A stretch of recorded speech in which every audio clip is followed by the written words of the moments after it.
Supreme Magus, web novel, Chapter 1. A New Beginning. Asterisk, he is alive. I did it. I managed to save your boy's life.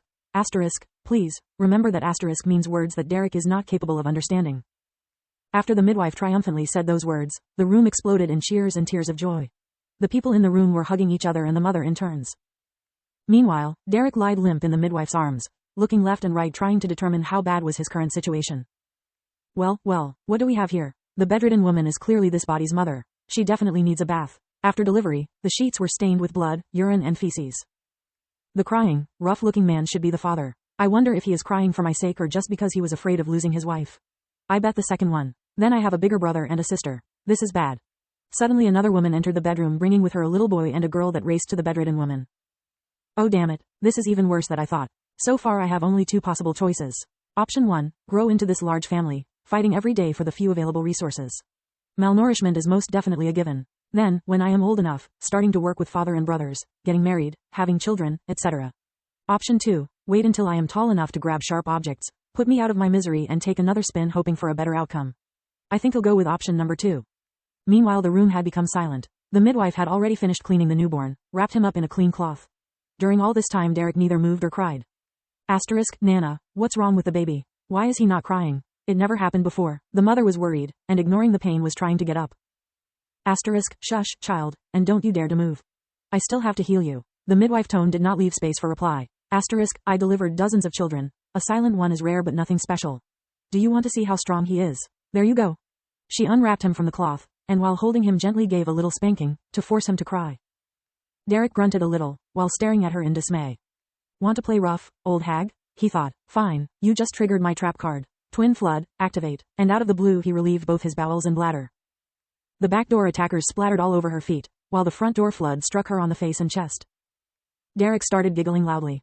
Asterisk, well, this wasn't exactly what I was expecting, but as you can hear for yourself, this little imp is breathing just fine. The midwife handed the baby to another woman to clean him. Derek kept giggling, proud of his work. After washing her face with warm water and a cloth, the old hag moved her left index finger drawing a circle in the air, striking it through in the middle from right to left. Then she pronounced a single word. Ikidu. A black energy manifested on her fingertip. She proceeded to point it over her wet dress and then over her shoes. The smell of feces and urine suddenly disappeared and so did their source. With his mouth agape in shock, Derek watched as his poop would dry and crumble, turning into dust. It was akin to watching one of those fast-forwarded videos where in 1 minute you could see a seed becoming a flower. Heisenberg's beard. She is not just an old midwife. She is a real magician, in the flash. I have never been so happy in my whole 3 lives of being so dead wrong. Derek was ecstatic, and not only because that world had magic, but also because as soon as he heard the word Ikidu, he had felt something clicking inside of him. Like if something deep inside of him had started taking root, and suddenly had become ingrained in the very fabric of his new reality. He started repeating obsessively the magic word in his mind, and trying to engrave in his memory every detail of the circular finger movement. Asterisk, now that I'm clean let me stop that bleeding, dear. The healer approached the mother and placed her hands above her nether regions. Is it time for another magic? Show me, please, Derek begged in his mind. Nana first spreaded her fingers wide then started to move both arms in a circular motion, first up over her head, then opened her arms as much as she could before joining her hands, palm against backhand, at her navel's height. Veneer locket. Derek, all wrapped up, tried to mimic all her movements, step after step, memorizing every single detail he could grasp, no matter how small. A sphere of light enveloped Derek's mother lower body and she quickly recovered her complexion.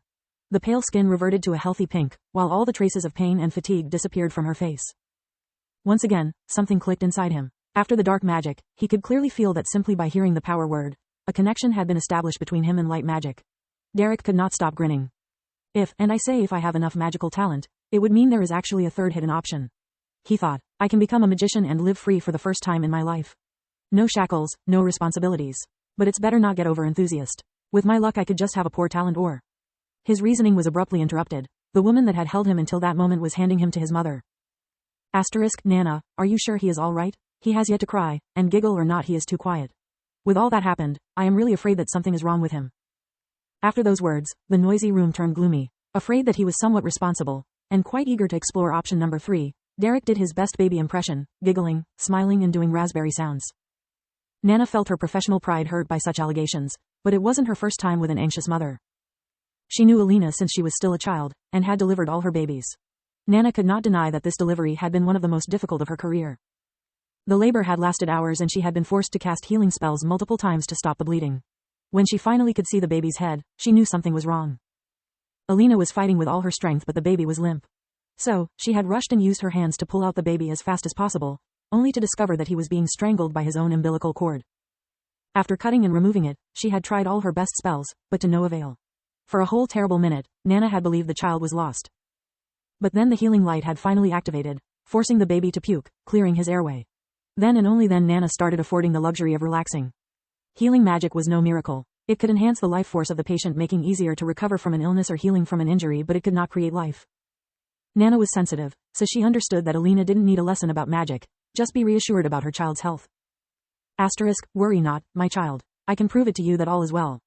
With a warm smile, she caressed Alina's cheek and took Derek from her arms, removing the cloth like she was revealing a treasure. Nana carefully adjusted Derek in the crook of her left arm, then she circled her open right hand all around him and said, "Veneer rad too." A small wisp of light came out of her palm, dancing around the baby before penetrating his chest. The light spreaded from head to toe, making him emit a dim light. See, if there was even a scratch on his body, my injury detecting spell would leave that area bleak. Your little son is fine. The energy flowing through his body was making Derek feel empowered. In his old life he had felt like that only few times.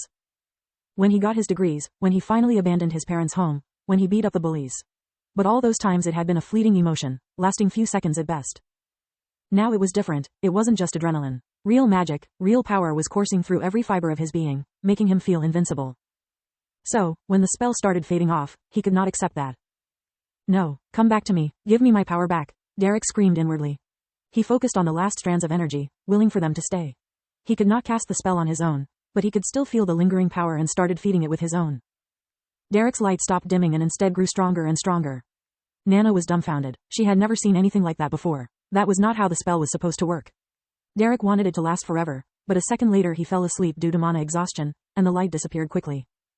Nana wrapped up the baby again and returned him to his mother's embrace. "Nana, what was that?" Alina asked, full of wonder. The old healer had no idea how to answer. Many possibilities popped up in her head, and all of them would require long explanations that would needlessly make Alina worry and maybe even forcing Nana to repeat the spell. Had been a long day, and she had no intention on prolonging it even a second more than necessary, so she borrowed a line from her childhood's favorite fairy tale. "My child, I think the newborn may be blessed by the light. There is no need to worry, only to rejoice."